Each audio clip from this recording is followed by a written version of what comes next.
we responded to the 300 block of West Court Street on a medical of a man laying in the alley, face down. By the time we got there, the medical was already working on the male. The male was deceased. He is a 50-year-old homeless male from Butte. We have had dealings with the male in the past, just on moving him along and the type of stuff that we deal with on a daily basis in the uptown area. So usually like public intoxication type? Public intoxication type stuff, or just tell them to get out of certain areas and stuff like that, panhandling issues and stuff like that. So in doing the investigation, we determined that the male was at a residence in the area.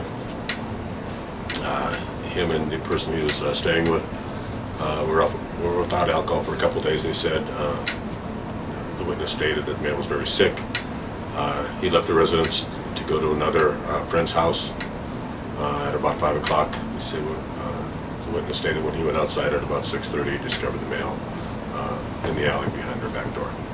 And when you say sick, he wasn't meaning sick like he had a cold or something. He thinks he just was ill. Like I said, they had to stop drinking, so they were going through some sort of alcohol withdrawals. He said he was also sick too. He said that, so that's why he didn't leave with them. His friend left the house alone by himself.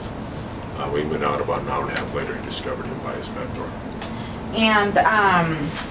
And then can you just kind of talk about, you had said you guys don't suspect foul play. There was injuries consistent with a fall. Yeah, with the fall, like somebody would fall in the alley. There were some scrapes to his face and stuff like that, like where he fell without being able to protect himself.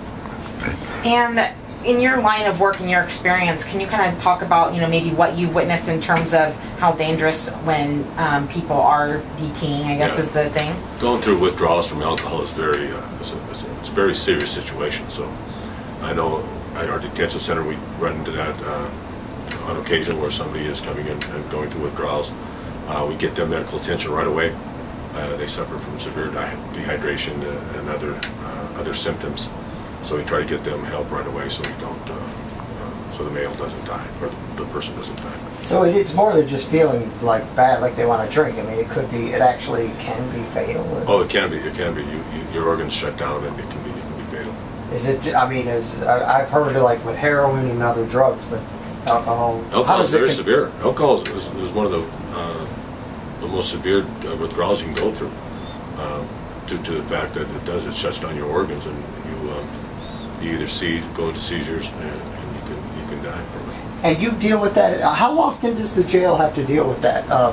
Quite often, actually. We have nursing on staff, and we have our nursing staff and our doctors, and we can call them and they'll prescribe medication that will help with the withdrawals right there over the phone, so we can give it to them. We keep a supply of it on hand, locked up, and then when we call the doctor, the doctor will also prescribe the medication to that individual, so we can get them on the medication right away. And then you said, obviously the name hasn't been released pending family location.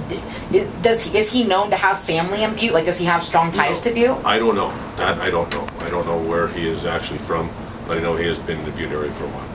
And the witness said that he was attempting to go to another friend's house to obtain beer. Right? Yeah, that's what the witness thought, that they were. Thought he could walk to another friend's house to see if they could get some alcohol, because you can start putting the alcohol back in your system. It doesn't make you better; it makes you start feeling better.